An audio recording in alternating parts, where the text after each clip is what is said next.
It's the things you get to know about one another when you sit so close to each other. Thank you, Bambos. Bambos We will don't not have to talk about it. Some things we leave off air. Thank you. I thought everything was on air. That's the idea of the show. Niall Geoghegan we've got on today. 17 years he's been in psychotherapy. I printed out his I don't know what it was.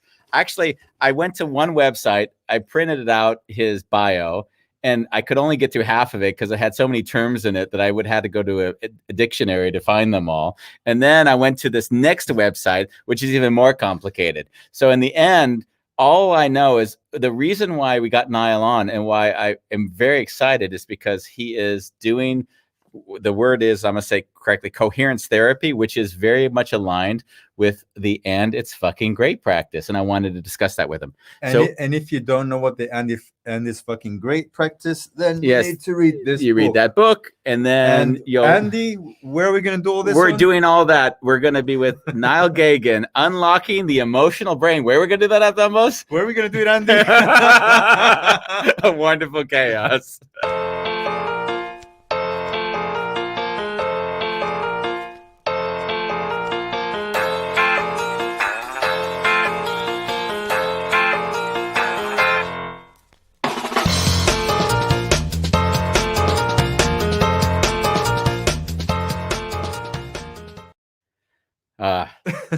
So Niall Geoghegan, when I saw his info, I know who sent it to me now. Who? It took me ages. Not Gino. He's one of the few people. Chris. Wasn't Chris. It's someone that's never sent it to us before. Josh. How did you know? Josh Winton said to me, Andy, I saw this guy that basically has given words to the hashtag "and it's fucking great" practice. And then I went to Neil and checked out the website. I'm like, oh my God. Niall, sorry. Like the river Nile. I went to the website. I love correcting you on this. I love that. And I didn't even know I said that, by the way. So I then went to his website, and then I saw he gave, what would you say? The scientific terms that would be used for what's going on in the brain when I'm working with people. And I never felt like I ever had to justify it. In fact, I don't even like talking about it all that much because it's so far removed from the experience. So today we're actually going to talk about how my brain works. Hopefully. And what I noticed as I read through Niall's, thank you, because I was about to screw it up again. When I went through Niall's bio, then as I'm saying, I don't even want to talk about it. Let's just have the experience. Then I see that his work is all about creating experience practices, which, as you know, if it isn't an individual's experience and you're trying to convince them of something, then in the end, they're going to resist it because it has to come from them. So what Niall, I said it correctly. What Niles has said is basically create a list of tools and practices. He's sort of non-denominational. Wait a second. Yeah. Thank you. And so he's created a lot of tools and practices, which basically assist people to have experiences that inform them and allow them to grow at the steps incrementally that suit them, which, as far as I was concerned, that's what I'm all about. So I'm like, hey, he's taking it a bit further because I see he's trying to standardize those tools. So we'll bring on like a somatic practitioner, like we had Joanne Lavazio on some years ago. You can watch that. And we'll bring on practitioners, but he's basically trying to create an umbrella for all these practitioners that are creating experiential things. And I've told you, as we work together, my limit when working with you is often that I'll engage you on the rational a lot, but a lot of the times I've found that, when I'm dealing with your pain, I see or experience it as almost ingrained in your body, like a cellular experience. And that requires a whole nother level of skills that I'm very comfortable saying, hey, that's above my pay grade. So in that sense, it's also, I think, important for one to know where can they serve another individual in their development, and where is there another individual that might be able to help them at that point. Yeah. So that's kind of, and just to make sure we plug it, Niles has got the website experientialpsychotherapies.com. We'll write it in the comments, experientialpsychotherapies.com. And what I liked about how he's engaging, he's basically created his online content, and he's done very much the clinical. So you understand what it is you're doing. And then he shows the practical by showing interactions with people and how he deals with those and so on. And so I always want to, someone can teach me something or they can talk about it. I'd rather see them doing it as they're doing it. And that's far more interesting for me. Bambos is cleaning up our green, trying to clean up our green screen. This is not Star Trek. We're not beaming on to the program, Bambos. Just set it up. So let's bring Niles on. Here we go. Hello, Niles. Hey guys. Good to see you both. You know what I hate is I can't get out of my head words and associations. So my wife watched Frasier. She binge watches. So all I think is Niles Crane or whatever the guy's name was. So now, so I'm sorry for that. I needed to get it out of my system. That's okay. People throw an S on the end. People throw an S on the end of my name all the time. Is there anything I said that was factually incorrect? That all sounded great. The only thing I would correct is that I actually haven't personally created any new techniques or any new form of therapy myself. I was trained in a particular form of therapy called Coherence Therapy. My mentor was the one who came up with that, so I didn't invent it. And then I started learning a whole lot of similar types of therapies that are related. So I don't claim to have been the originator of anything, but I feel like partly what my skill is bringing together and integrating a whole lot of really interesting, very similar, but not exactly the same ideas. Nice. So after you created Coherence Therapy,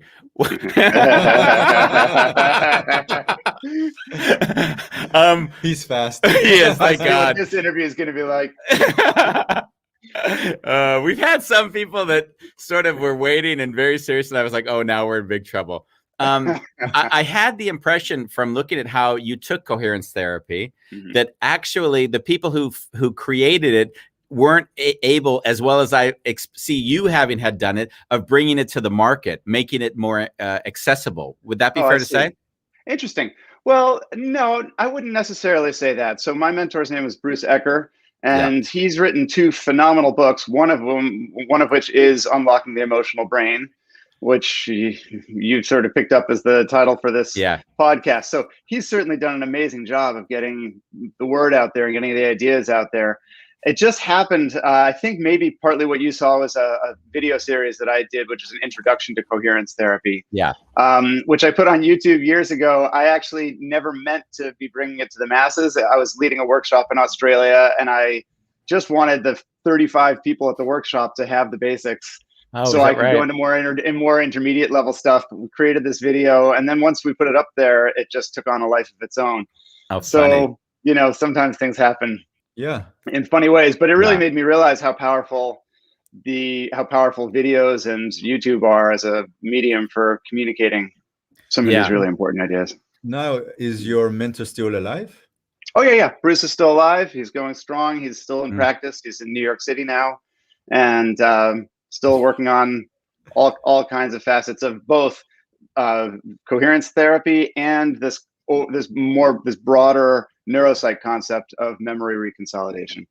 Yeah, it's funny. My mentor also wrote 2 books. Yes. And I'm using his work like a And are you pretty sure he's still alive? Yeah. It's touch wood. He's got a pinch. There were so many. So I had a problem, what I told you, going through a lot of you. I saw the video that you did when you were in Australia, which I loved when you actually had the interaction. It felt like it could be more powerful, actually. So although it was an example of it, I kind of was sitting there thinking, oh, it still feels like there is a power in it that sense a camera and you were set up kind of formally. It lacked a little bit of the punch. Sure. You're talking about the demonstration session that we did in Australia? Yes. Yeah. But the thing that I kind of love, and I think there are a lot of tools that try to do it. Byron Katie does this reframing with her 4 questions. This mentor that I worked with, Peter Koenig, who does what's called the money work, he does something called projection reclamation. And he would always say, hey, Andy, we're touching you on at a part of your brain that makes no sense, but say something and you'll experience, he always says, tell yourself a lie so you can feel a deeper truth. When he said that to me, because people like say, I can't say that I'm comfortable with something that I'm not comfortable with, but by allowing that to come in, I found that actually people laugh at some point and say, wow, why do I feel this way? Yeah. And there's always a 2% that can't. Of course, there's more than 2%, right? They get frustrated, of course, because the tool isn't working for them. Well, so what you're describing sounds a lot to me like the coherence therapy exercise that we call symptom deprivation. Yes. Which, people will come in and they'll say, I've got this symptom. Oh, you got it written down on there? I've got I made it triple font. I love it. Great. So yeah, so you see the overlap, right? People come in, they say, I've got this symptom, right? Can't get motivated and get out of bed in the morning. And for example, that might be a symptom. And in the symptom deprivation, what we do is we want to deprive them of the symptom and see what comes up. And they would think that if you take away the symptom, everything would be great, right? That's why they're coming to therapy. But what they find is, when you said the thing about tell yourself a lie and you'll bump into what's true, or you'll find something that's true, what they'll find is that I'll have them visualize it. I'll have them close their eyes, take some breaths, picture themselves getting out of bed, popping out of bed, going through their morning routine, delving into work, right? You'd think they'd feel excited about it, but what they'll realize is there's something uncomfortable that arises. And that's the truth that they bump into, that they maybe haven't been fully letting themselves attend to. There's some anxiety, some fear, something negative or uncomfortable or unwelcome that comes up that starts to make sense of why they haven't been just popping out of bed in the morning, right? They've been telling themselves, I've just got to set my snooze and I got to make notes to myself and I got to whatever, right? Have my partner. They're managing the symptom and not necessarily saying, what is it that's causing me to have the symptom to begin with? Exactly. Right. Yeah. Wow. Right. Yeah. So Niall, what brought you into this work? Like me and Andy ourselves, we had to overcome something pretty drastic. Yeah, we both had really abusive fathers. So basically our journey was, I was more mental and Bambos was more physical, or both probably. I had both. He had both. So in some ways, when we go through the show, there's like allowing ourselves to be like our fathers, right? Because in some ways, that's always the trap, is you blame and then you become the thing you never want to be. So so we're often laughing about how this is an example of how I'm kind of being like my dad would have been, for instance. That's why he called his book The Wounded. Right. Bambos is so great at plugging this. I love it. Yeah, sorry, but I can tell you, actually, somebody within the last 6 weeks told me they were reading The Wounded Healer and loving The Wounded Healer and totally moved by it.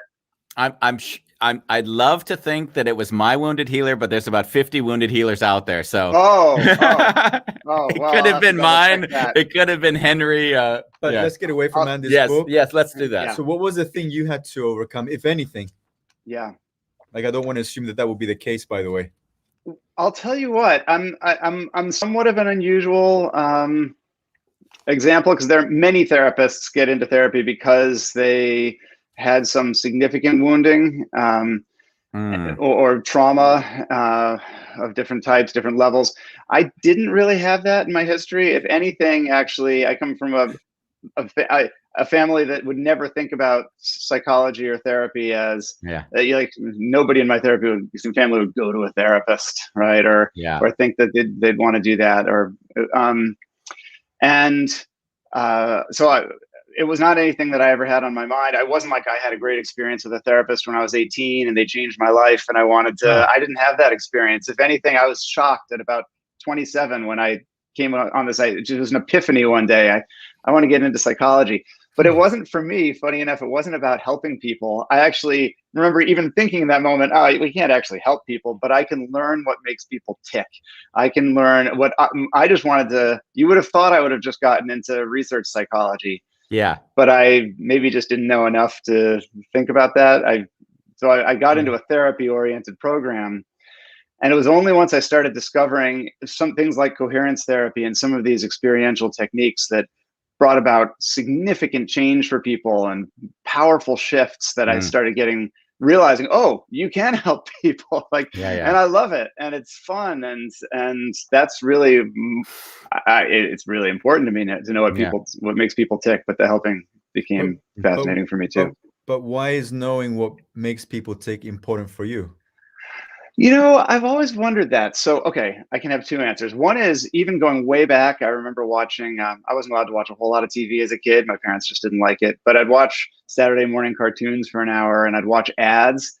And I remember being a kid and thinking, ooh, that would be cool to be in advertising, to influence people to do things. How do you, and I'd watch, even as a kid, I'd watch the ad and I'd be like, I don't think that ad's gonna be effective at changing what kids do. And I think that ad could be effective. I remember having that thought, and it was more about wanting to have some power or control over people. I had some kind of a fantasy of, and then as years went on and I became more political, I thought, oh, maybe I'll become more of like a political, influencer of some sort, get people to vote for the candidate I want to vote for, that kind of thing. But then there's the deeper question of, why is it important for me why would I want to have control over people or influence people? And my family does. So I have a very split historical background. My father is Irish. He grew up in Ireland. That's why my name is Niall Geoghegan. Irish Catholic family. My mother's side of the family were Jews in Austria who had converted to Catholicism to try to not be Jews for several generations back, but still got persecuted by the Nazis. So my family spent, years in hiding in France during the war. My mom was born during that time. And, so she herself is actually a Holocaust survivor. And so I've always had a sort of a sense of not totally trusting the masses of people, and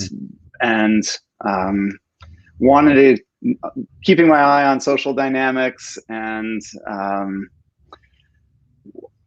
not wanting to just be thinking about my own little life and be missing the larger forces at work. It's just deep in my bones to constantly, and that adds a whole nother level of wanting to sort of understand what makes people tick and make sure that I'm the influencer and not the brainwashy or whatever. Yeah. Well, that's I want to say it's pretty deep what you just shared. Like it feels like, to some degree, whatever happened with your mother on her journey, that did impact you, and you took that so serious to some degree, consciously or unconsciously, right? To a significant degree. I mean, as in high school, I spent a lot of time talking to my grandmother. She, in her later years, moved next door to us, and I'd go over and talk to her a lot about the experience. And it was on my mind for sure during many of those formative years. I wasn't obsessed with it, but it was fascinating to me, and made me see the world through a certain light, or a certain lens, let's say. Yeah, thanks. What made that you were so clear about people need to have the experience for themselves? So I went to a graduate school that was more psychodynamic in nature, which means psychodynamic therapies are a variety of offshoots of Sigmund Freud's original psychoanalysis. Okay. People have taken it in many interesting ways over 100 and whatever years, but it's all non-experiential. It's all very interpretive. So a lot of the client's talking, and the therapist is making meanings in his or her own mind, and then saying, I think this is what's going on, or have you considered that maybe this is what's happening? Maybe you're projecting this, or maybe you're imagining that. By the way, just to answer that question, since you studied that, what does it mean if I always have a dream that I'm going out of the house and I forgot to put my pants on? What does that dream mean? Put my pants on. just because you studied it. So what would that tell me?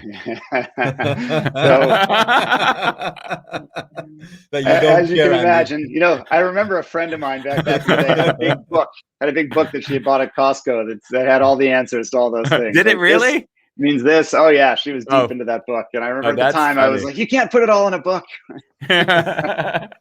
I'm gonna get you that book for your birthday. Yeah, please do. Yeah. Oh, okay. Yeah. Sorry, Costco, maybe they still have them. So you basically went through.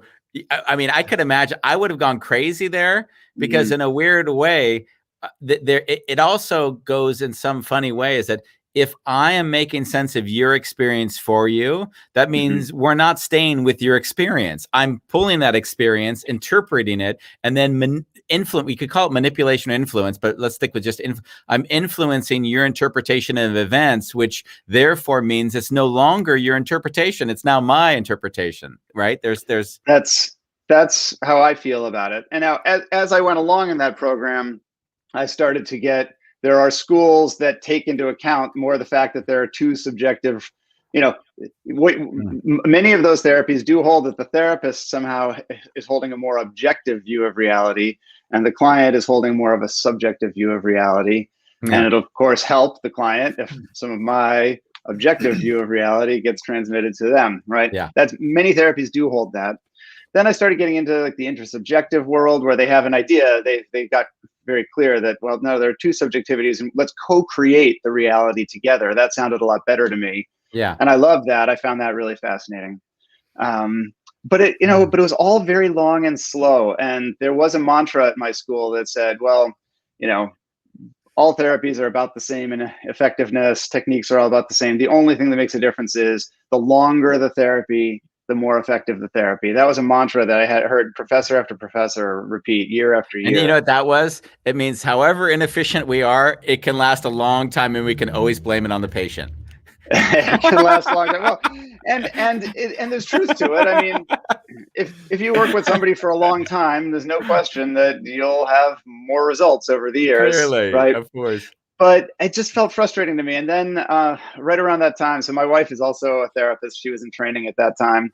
And she was in a completely different program. And she was taking the class.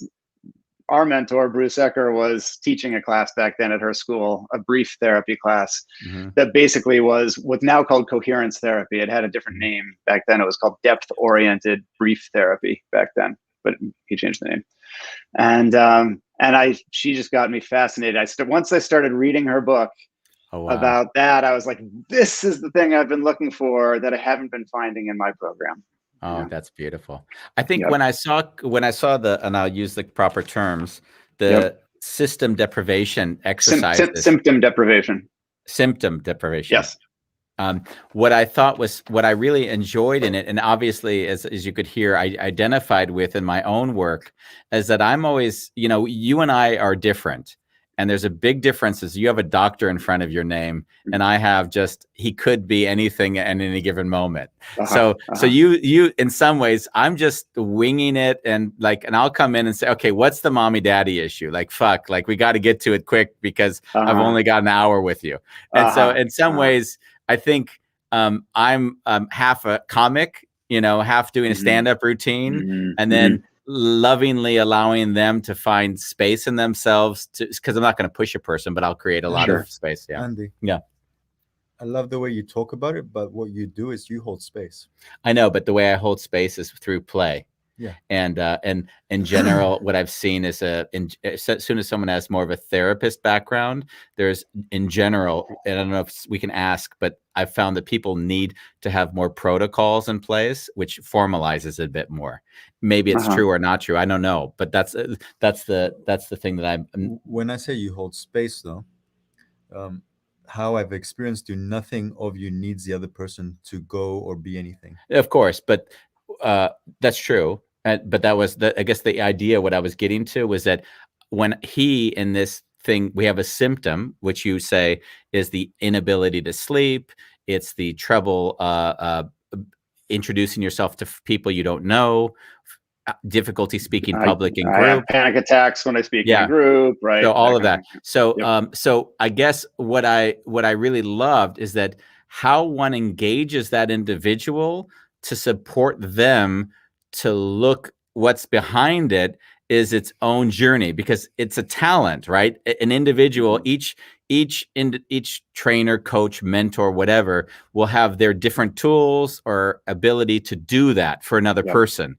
Yep. And what I liked about the formalization of that is really trying to create a method in which we say, we're going to allow you to have the symptom. We're not going to poo-poo it. We're not going to say you don't have it. We're not going to counteract it, is what we say in coherence therapy, right? You're not going to counteract it. And now we're going to, in time and at a pace, allow us to look one step, like, what is the thing that you're really reacting to, or what's the first memory?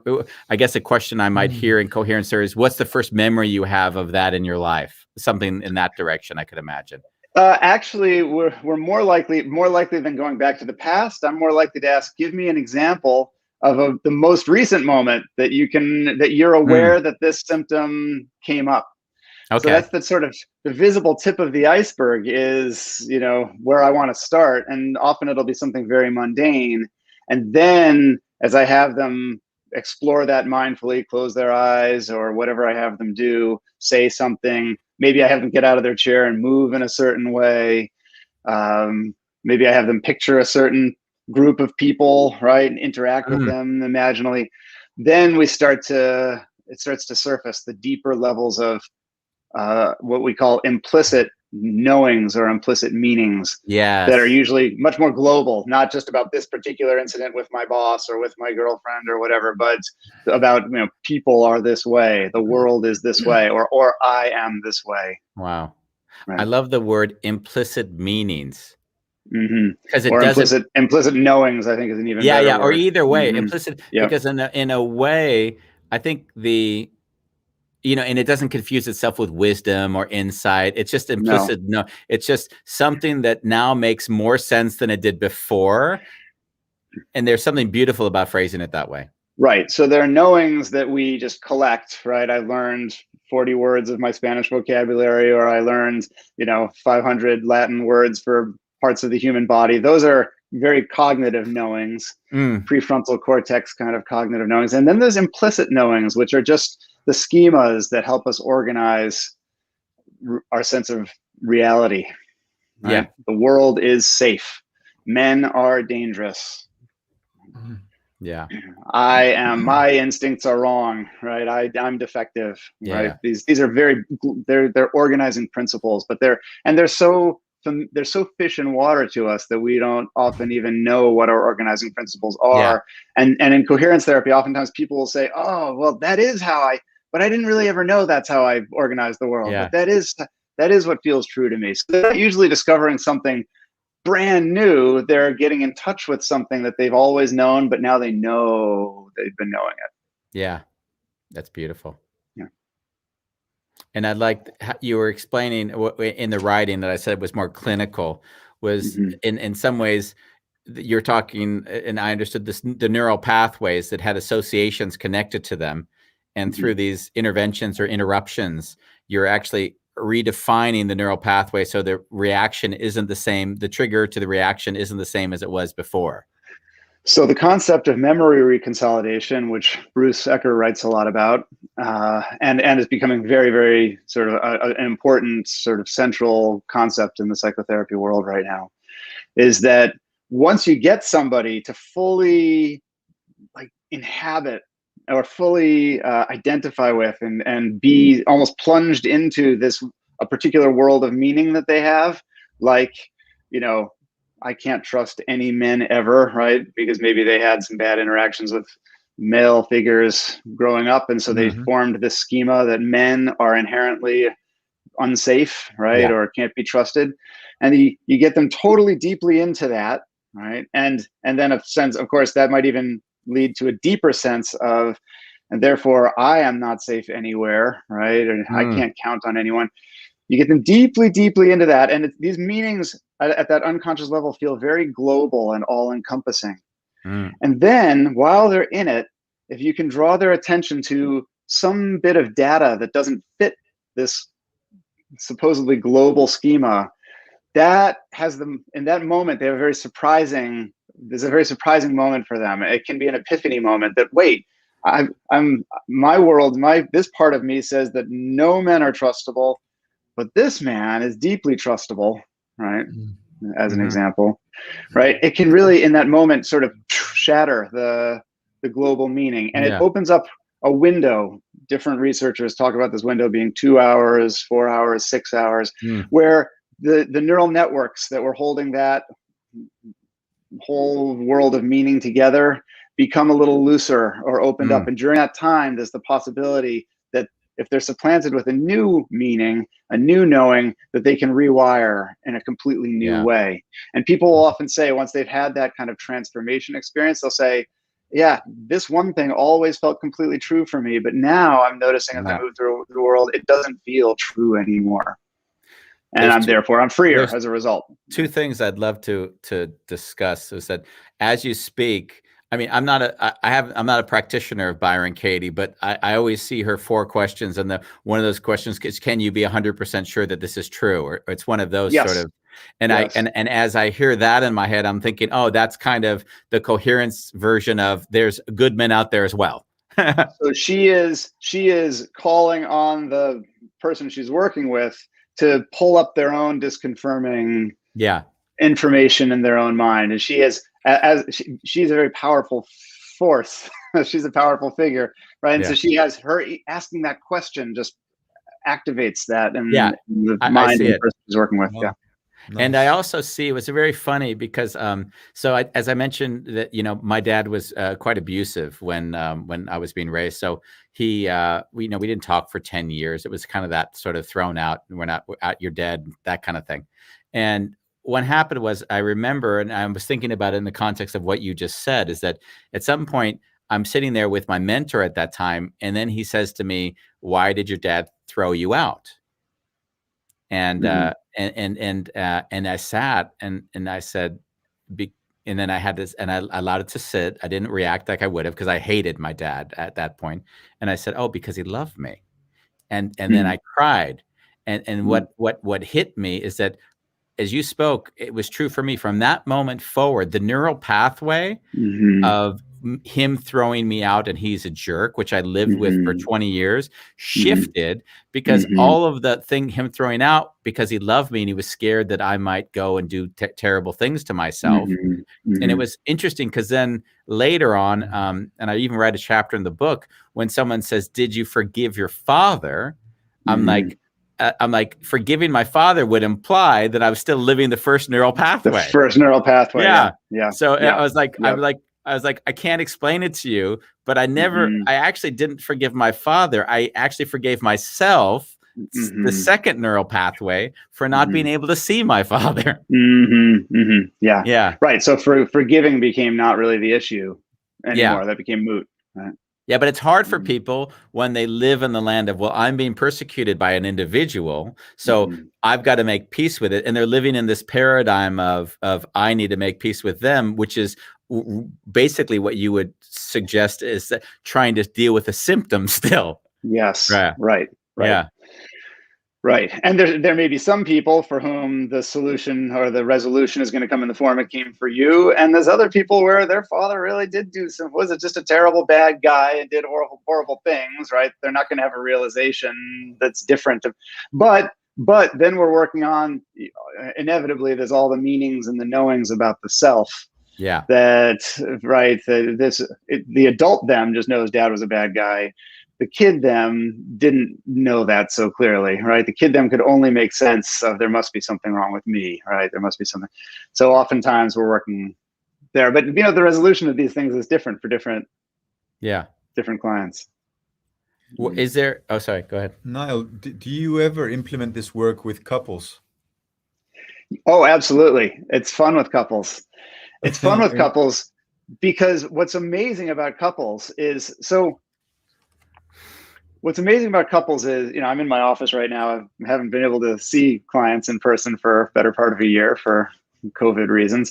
But when I've got a couple sitting right here on this love seat next to me, and they're both looking at me, they're looking forward, right? Looking at me instead of looking at each other. You can have one member of the couple saying the husband can be saying all kinds of things about the wife, right? And she does this, and she doesn't care about me this way, and I mean, right? And all these meanings, and then I'll start to work with him and get a sense of, right, like what is it that's really coming up here, and what's the context? Where has this come up before for him in his life? I'm not asking him that question, but as we do some experiential work, it's just arising, right?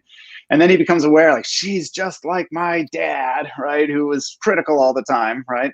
And then I say, okay, get it. So then I have them do this very simple thing. I have them turn towards each other and look at each other, and I have him, not in a triggered way, but in a just very matter-of-fact way, tell her what you and my dad do the exact same thing, right? You both criticize me all the time. Now, when he's looking at her in the eyes and saying this very same thing, all of a sudden the ability to project just, right? And he'll look and he'll say, well, as I'm saying it now, it's not feeling true, right? I'm seeing she's looking at him all lovingly and compassionately, and right. And he'll say, well, and I'll actually often say, I want you to say the words anyway, even if they're not feeling true right now. Keep saying the words. They were feeling very true to you when you were looking at me 45 seconds ago. So let's now, I want you, and that in and of itself can give you that mismatch experience, right? He's like, I'm saying the words and they're not feeling true. And then he's having a completely different experience of her. And also it starts to shatter his global sense that people who are close to me are critical. Everyone's just like dad. I like so this term. It's fun and with couples because you can do it all in real time. I like this term that you're using, global sense. It's a new way of explaining what's happening to so for a while now, maybe a couple decades, there's been this concept of a schema, and different therapies talk about a schema slightly differently, but they're all variations on this. Basically, schemas are these, the world is so complex. Our minds are unbelievable processors of information, but even these incredible minds that we have to simplify things at basic levels so that we don't have to figure out how to drive the car anew each time, right? We just get these implicit body memories and muscle memories and also these organizing principle kind of knowings that just make it more efficient. Otherwise, it's the only way to efficiently navigate the world. And these schemas really drive huge, huge amounts of our behavior and our experience. One more question. Do you have a hashtag? A hashtag? well, Andy uses, and it's fucking great. And it's I can already tell you, one talk I have to have with Niall after this talk is how he's promoting himself. Like far too many words. I'm getting confused whenever I read anything that he produces. When you read the stuff? Yeah. I mean, you got incredible content, and then I'm looking at it like, oh my God, I really got to concentrate to get this, It's like all this value, and then it's like very hard. Do you identify more with emotion or intellect as a person? Or are you able to navigate both? 20 years ago, I would have absolutely identified more with intellect. Nowadays, I identify with both. I don't feel that one is better than the other. I do feel that when you can integrate both and hold both, you're gonna see more and pick up more. And but you'll notice as I'm talking nowadays, I'll often close my eyes and I'm dropping down into the body and letting things arise from my body, letting knowledge or wisdom or whatever arise from my body. I wouldn't have done that in the past. I would have probably been looking up here and thinking. Thank you. How was your first trip on LSD?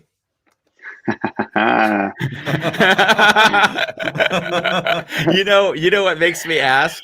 Because when I'm reading here, it says, and it was very couched. You didn't write it openly. You can change the neural pathway through working and doing therapies, or you can use drugs to do the same. But you didn't go into that part of it. It just was couched in the little sentence. So I laughed. So did you take LSD? Did I write that?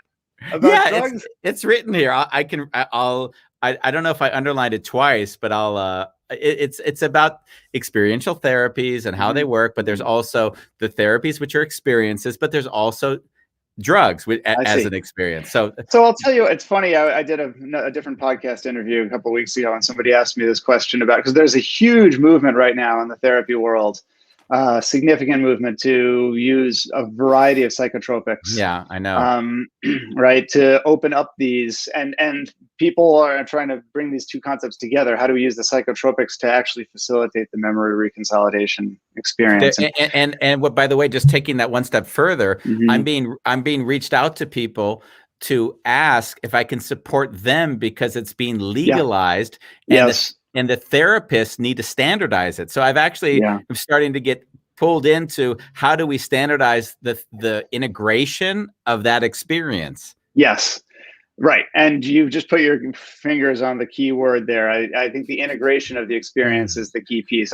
I think psychotropics have an amazing ability to unlock the familiar neuronal pathways, which is what opens us up to altered experiences and new experiences. And then the mind doesn't just want to go crazy. So it starts to reorganize and rewire and run things in new ways, which gives us new experiences, and something people crave, people in the Western world really crave. Yeah. Can you help me understand? Are we talking about ayahuasca, DMT? Acid, any of those? I mean, anything. It could be the more natural ones, right? Yeah.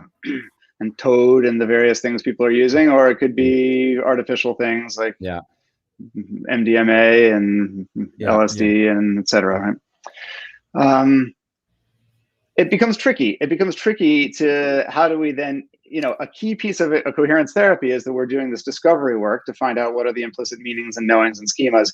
Then we do what's called integration work, which is you want to reconnect. The person can have huge epiphanies in a session. This has been happening in therapies for years.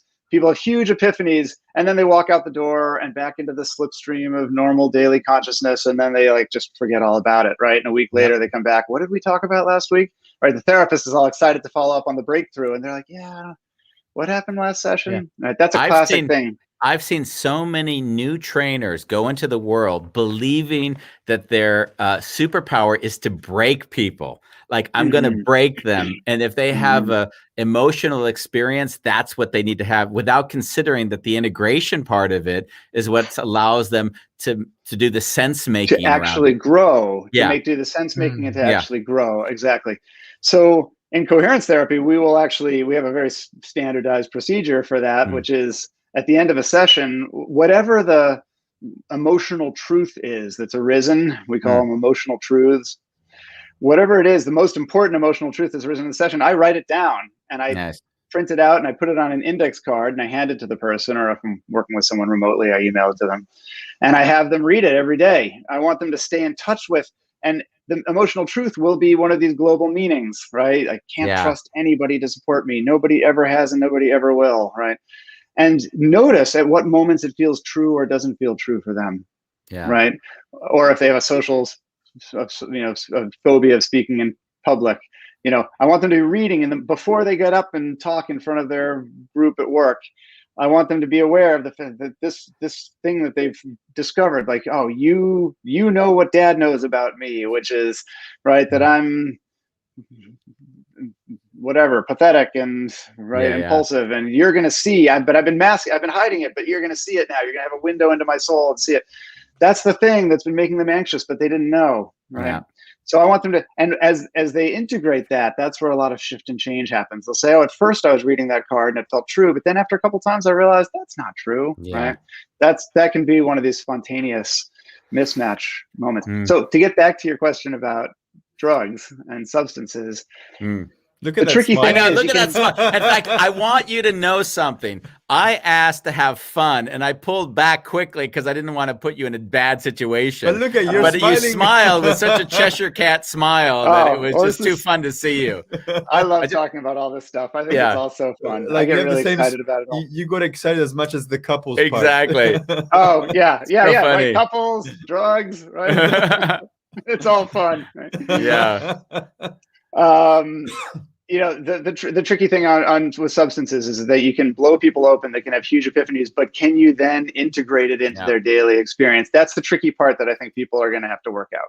Yeah, and I think, and my concern in that has always been that people who are having those experiences have a hard time bringing it back down to earth, and they kind of, it's almost like they take it further out. And then I'm like, well, in a way, you're not necessarily serving the person if by taking it they lose themselves and they don't even know how to integrate back into the world.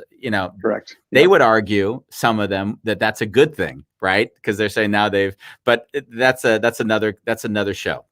But if the problem is most of us aren't going to leave the world and go off and live in a cave and meditate Yeah. now. Most of us are going to come back to our relationship and our job and our parents and whoever, right? Yeah. And if it doesn't shift or change anything in your daily experience and your daily behaviors, then wow, that's really key. Yeah, that's like, key. Like I remember how many years ago, 5 or 6 years ago, when ayahuasca started becoming a hype. And I call it a hype because in my social circles, I would actually experience people having this amazing experience. I saw God, right, and being on a high the whole week, and then the end of the week I'm going to go do it again, and it will be like a repeat kind of thing. Yeah. And hearing you speak now, I realized, wow, they needed integration. Yeah. I never saw integration. That. Right. Because in my mind, how do you integrate an experience? How do you integrate I saw God, for example, or what I perceive to be God? Yeah. How do you integrate that? Yeah. And for many people, it's not going to be that. It's such a big opening that it can take a long, I did most of that stuff in my 20s, and then I've spent the last 30 years integrating that. But that's meant doing the work. That's meant really finding a spiritual practice. That's meant finding, meditating and examining my stuff and my, right. It's meant, but it opened up at a certain point in my life. It certainly opened me up to, well, there's way more here than meets the eye. Right. But then, I wasn't transformed completely just by having seen the top of the mountain. Then you start the long, By the way, right? I wanted to share, I talked a little bit about the practice in the Wounded Healer, and I kind of took 20 archetypes of people that I was interacting with. It's based on the real interactions with people. And the idea was, take the thing that you resist most, you allow yourself to state it, and you follow it with, and it's fucking great. So basically you say, and you have to find a powerful statement. It has to be a statement with impact. I'm scared to talk in front of groups, and it's fucking great. And then you feel deeper. I was never good enough for my parents, and I'm scared that if I'm in front of a group, it's like being in front of them, and it's fucking great. And so it's almost like it's like a deepening, because it's almost like once you accept the one, you can deepen to the next and deepen to the next till you kind of really feel into that baseline. I'm just scared, and it's fucking great. So, and it's fucking great in part plays an acceptance role, right? Instead of resisting the fact that this is what happens and trying to push it away, I'm fully accepting that I am scared to speak in front of people and just letting it be here and then seeing what arises. Yeah, it's also saying it's also in a way, there's no healing, there's nothing you need to give me. I'm not a victim. And in a way, what I've seen for myself is there's a self-love that comes out of it that isn't rational, because it may sound rational, but it's not rational at all. It's like a felt sense of it just being there without any attachment of meaning. It's just, that's there, and it's okay, and it's fucking great. And I see it doesn't work as well when you're not interacting with an individual. It's a bit harder. The fact that in the book it's done so often means that people are reading it and they're doing it subconsciously to themselves because they're reading other people's stories, not knowing that they're learning the practice, not by being taught it, but through the experiences of it. So in a way, when I saw, like I mentioned, your work, or not your work, but the work that you did on the YouTube, taking from Ecker stuff, what I really loved in it was that I could kind of say, oh, wow, this is what it feels like it's creating in the neural pathways. Although, of course, you have more nuances. But, well, the nice thing about coherence therapy in particular is that there aren't only a few exercises you can do. Anything that's an experiential exercise, anything that is not counteracting, which, and it's fucking great, is not counteracting. It's fully just taking in and accepting. That's experiential, so it's not just I'm cognitively thinking about, well, why do you think you have anxiety, right? Yeah. I'm just starting to use different cortices of the brain. You're speaking. There's a verbal cortex thing that's happening, right? Yeah. Anything that's experiential and that's not counteracting and that's that's oriented towards trying to basically bring about more of a sense of mindfulness, so that something can arise from within the client.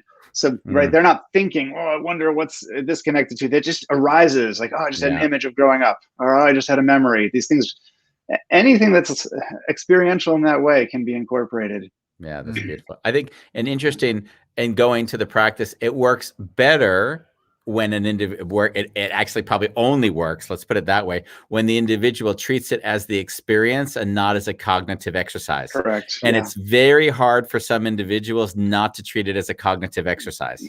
With some people, it's harder, right? Some people are much more head-based and cognitively oriented, and you have to, that's where the skills come in, right? Exactly. The art of it, bringing somebody along who doesn't naturally. Other people just drop right down, stuff comes up, right? But that's not the way. And this website that I created, this experientialpsychotherapies.com website, there's about a dozen therapies on there, each of which has its own version of its own core. Like, you've got, and it's fucking great. But let me go there for a second. Let's like put an umbrella. So you go in, you're doing your general work, and then I see you put a hell of a lot of time and effort into the experientialpsychotherapies.com. Now, and I also saw that you had even the videos with the animated cartoon type videos and everything. So really making it accessible. So what compelled you to say, I'm going to put this under one umbrella? Well, so that's, in fact, I didn't mean to, but the thing I said just before that was the segue. Because coherence therapy is more of a, I don't want to use the word umbrella exactly, but it's a meta theory for how therapy works. It doesn't only rely on these couple of techniques. There are a number of techniques that we use a lot in coherence therapy, but then if you want to do Gestalt 2 chair work in there, you can do that.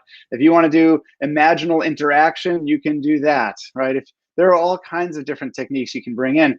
That's when I started looking at these other forms of therapy and realizing, somatic experiencing works with the body in a different way than anything I've been introduced to before. Internal family systems has really good language for helping people and perspective for helping people understand the different parts of themselves that are getting activated, right? And when we use some of these different metaphors and we use some of these different just ways of accessing the same material, the work all just gets that much richer. So I personally incorporate aspects of many of these forms of therapy into my coherence therapy framework, which will still be that's just, we all orient around something. That's just how I fundamentally orient.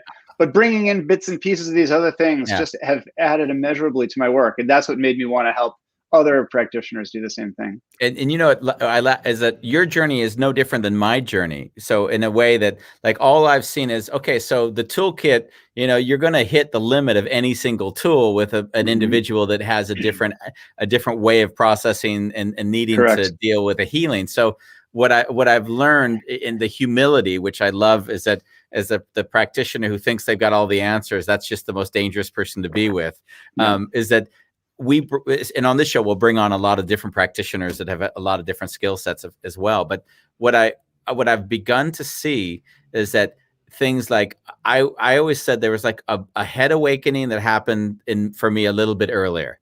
And then there was a heart awakening that processed a little bit after that, another 2 or 3, like, wow, that's where I feel it. And then I'm like, oh, fuck, my body is holding on to stuff that I can't even begin to. And then I was like, wow, there's a whole nother somatic area where I didn't. And I think when people limit themselves to any pocket and say, I'm only one or the other, then they don't get to have the richness of that experience of in themselves, and then actually able to offer it to others. Absolutely. And you'll find that there are certain clients then that you just can't, your magic doesn't work on those clients. And you'll also find, although it'll be harder for you to see, that you can only take even the clients for whom it does work. There may be missing pieces that could be even more powerful and even better. And that's what, you talked about how much fun I seem to be having talking about that. Working experientially is really fun. It's really playful. Yeah. Clients laugh all the time of, yeah, I want you to stand up and do this thing. And sometimes it's a nervous laugh. And sometimes it's just the laugh of, oh my gosh, I finally get to move in a way that my whole body has been telling me not to move. Yeah. Right. All my musculature has been keeping me tense in a certain way for the last whatever number of years. And it's so, every session is completely different that way. You don't feel like I'm running people through the same couple of exercises over and over. You're constantly pulling from a whole variety of different, very playful, very imaginative tools. On this end, we Bambos has spent like I don't know, maybe was it a year that you were running weekly open sessions for people to come together and have sessions? Yeah. What were they called? Connection games. So he basically did experiments. We'd actually talk about them maybe a half an hour before people showed up, and then I don't know if you know Jeff Lieberman, but Jeff Lieberman is in the San Francisco area. I think where are you now? I'm in Berkeley, in the San Francisco Bay area. So he'd be in the same area. And basically he was just pulling groups of people together and playing random games. Yeah. Some of the games were so edgy that I would watch them and just cringe, just like, it's hard to watch this, Sure. Like say the truth to the person and everything you like, it's so hard for you to say. Like I remember two women together, and the woman says, I think I'm better looking than you. And then it's just like the most painful things to see. The Bay Area will take all these things to the edge. That's what we've always done. That's what we're always known for. Yeah. Or why I wouldn't date myself. Yeah. Right. Yeah, that's sort of, but so, and the reason why I bring that forward now is because in some way, the experiences, right, themselves will teach you so much about yourself that as long as the space is safe and if things get out of control, there's someone who can integrate it in a way that helps everybody kind of come back into their bodies again, then it's sort of, it's responsible, right? Otherwise it could be irresponsible because you don't know. We did one experiment where we said, let's do the experiment with no, where we had people yell no in each other's faces. And I wasn't there with a nice distance. I wasn't in the room, but I just got the consequences. And obviously the women who had sexual assault and really bad, totally ignorant, not taking into account. They felt violated and it's painful. And then that was sort of like, oh, that's where the experience when you're not taking into account the consequences can go bad. Which is hard to do in a group, to be cognizant of the effect that it's having on all the 20-something people in the room. It's the advantage of doing it in the one-on-one, or maybe if I'm working with a couple 1-on-2, is that you can go much more slowly. You can, when you're just keeping an eye on one or two people and you're just looking at them the whole time, you can really notice that, his lips pursed there, right? Or, I saw a slight tightening of the eyes there. These minute movements that can indicate that something powerful just got activated. And it's a different skill to do it in a group. That's harder to monitor everybody. Right? Yeah, I've never been a big fan of doing groups for that very reason.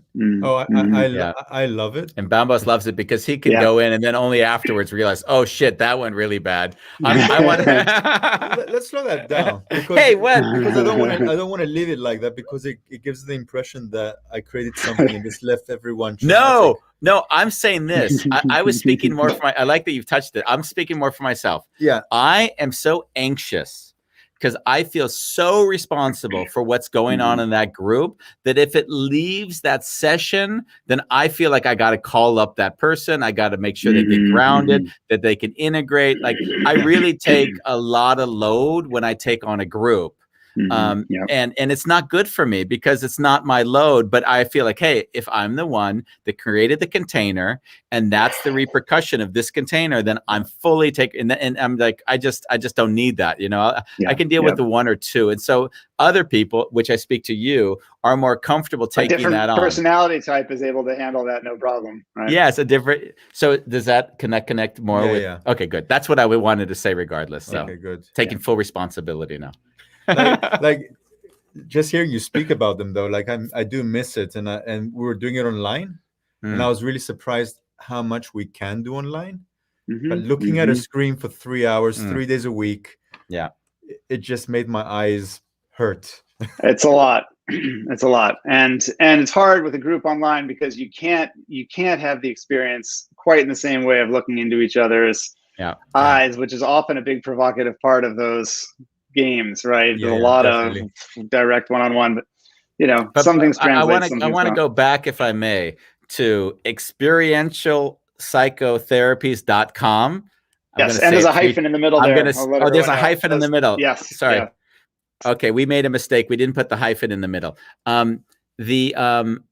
So keep in mind it's on the screen, but there's a hyphen in there. So my question to you is, what is your vision for it? So what is the vision you have? Where are we going? Yeah. No, my vision for it is a number of things. So first of all, I'm hoping it's going to have two significant effects. One is the vast majority of the psychotherapy world still does not work experientially. Nowadays, in 2021, many of these schools have gotten huge followings, well known around the world, and yet it still comprises a fairly small portion of the psychotherapy world. I'm amazed often at how many of my fellow psychotherapists just don't even think about it. They don't know about experiential work. They're just stuck doing a lot of prefrontal cortex to prefrontal cortex, logical advice giving, talking, interpreting, etc. So I'm really, really hoping that it's going to put all these therapies even more on the map than they already are. Oh, that's beautiful. And the whole concept of working experientially, put it more on the map. And then the other is people, once they get into one of these therapies, tend to get, not everybody, but many practitioners just get, once they get into one of these things, that becomes their new religion. And they stop looking outside the boundaries of what's happening outside. They just get very loyal to their one form of therapy. And that's fine. And sometimes you need to do that for a while because you really want to master it and become an expert. But if people just look just a little bit peripherally, they'll realize, oh, I can supplement what I'm doing here with all these other fantastic ideas. So that's where those are the two goals. Where it's going to go, the sky's a little bit the limit. We'll see. We're bringing in more and more people who are creating trainings and creating material, video content, right? The site is, as you've noticed, it's mostly set up with videos. So people can just sort of watch things at home and learn. But as time goes on, I'd love to have there be panel discussions of therapists who are all discussing, you know, what are the similarities and differences. It's funny that you asked that question though, because when anyone asks you, what are you doing with this? Your answer is normally you're just letting it unfold. Of course, but that's me. Yeah. So what's your point? Oh, it's funny that there would be an expectation that it would have to be something more than what he's doing. I would say that when anyone puts anything in the world in general, they do have an idea of where it's going. So when you ask for vision, it can be very broad, or it can be, tomorrow I'm hoping to do a video. So I don't ask him, where does he want to be 5 years from now? I'm asking, where do you want to be 5 years from now? but getting to this, sorry. The way I operate tends to be to hold things fairly loosely. I just had a sense of there's a lot of potential if we can erase some of these barriers and bring a lot of these people together. And what that potential will be is a work in progress, and we'll sort of discover it. I didn't see. Here's where it's interesting, because when I told you, I went to the website and I was confused, and there was a lot of. Now I realize why I was confused, because I'm not your target audience. No, you are not my target audience. Correct. My target audience is other psychotherapists. That's what I was saying, because I said the lingo is so formalized, and now and that, I think that's often the ignorance of the marketeer. The marketeer makes the assumption that it should be appealing to them, or they don't. The opposite. The marketeer, their job is to make sure that they don't make the assumption that they are the ones that they're being marketed to. So now I understand that you are marketing to the psychoanalyst or psychotherapist. There are a lot of websites out there where therapists are marketing themselves to the general public, and they're explaining very basic things like what is anxiety and what is depression and what should you expect from psychotherapy and that kind of thing. But this is not that. I'm really gearing this. The people who are subscribed to my site are all going to be psychotherapists, maybe deeper levels of coaches who want to do a deeper level of work. Understood. Thank you. That makes a lot more sense to me now, of course. So for instance, one of the projects, sorry, Bambos, go for it. One of the projects that I'm working on now is that's very exciting to me as part of the website is I'm doing a series of psychotherapy sessions with experts from each of the different schools. Okay. So I'm the client, I'm using my own real material. I'm using the same symptom for every session and video, and we're recording it and then breaking it down and explaining, like the therapist is thinking this here and is thinking this here. So you can watch half a dozen therapists, each interacting with me around the exact same material, same person and same. So you can really get a sense of, oh, the AEDP therapist approaches it this way, the IFS therapist, but only therapists are going to be interested in that. That's not going to be the general public. Oh, I love it. And you know what I'd love for you to do is take like the 20 different personality types and run them through each therapist, right? Like, and see how, because then you kind of say, when you have this typical, this archetype, then how does that archetype relate to this practice, right? That could be multiple lifetimes worth of videoing sessions. We do have someone in somatic work in your area that's exceptional. We brought her on the show and we've had her here for training. So if you need someone in that area or would you like to compliment, we have someone for you. I messaged you yesterday saying, when are we going to have her again? Yeah. Great. Just with all the work that you're doing, what have you learned about yourself recently out of everything that you've been doing? That would be my last question, actually. Sure. Well, I don't know if I'm answering it exactly. The biggest thing that I've learned about myself throughout this entire process is it's funny that I'm here now. I'm on podcasts and I'm on YouTube and I've got this huge presence. That was not my personality for all my early years. And in fact, when I first even thought that when I got licensed in 2005, I had all this anxiety about in fact, long before I got licensed, my very first day of grad school, I remember my very first class, my first professor saying something like, well, once you get licensed, it's not like you just hang a shingle and people are going to start coming to you. You're going to have to market yourself. And I got really anxious. And I thought, I'm fairly confident that I can learn how to do all the therapy and I can learn how to do everything. But the marketing part, the idea of putting myself out there, promoting myself I could tell by watching your video that was not where you were getting joy. Oh, interesting. Yeah, you weren't like on the show like you are now. You're like, okay, I'm formally talking about things because this is what I'm supposed to be writing and saying as I'm talking. So I was like, but you can feel that, right? Yeah. I mean, I could feel a significant shift from where I am now compared to, and even that, the video you're referring to was 7 years ago, right? Wow. So you can see the difference in 7 years and just but having said that, how much have things changed, right? Some people are like, I need to create my own form of therapy and this will be the Niall Geoghegan form of therapy and I'm promoting myself. That's not me. I'm sort of holding this different role. If I'm bringing together a dozen other people's forms of therapy. So it's a way that I don't feel like I'm actually promoting myself, but at the same time, I've become very comfortable in this role now, which would not have always been the case. I would have felt like my schema would have said the world will not be open to me. The world will be like, who's this guy? Shut up, get back in your place. Who are you talking? That would have been my sort of implicit knowing 20 years ago or 10 years ago, probably.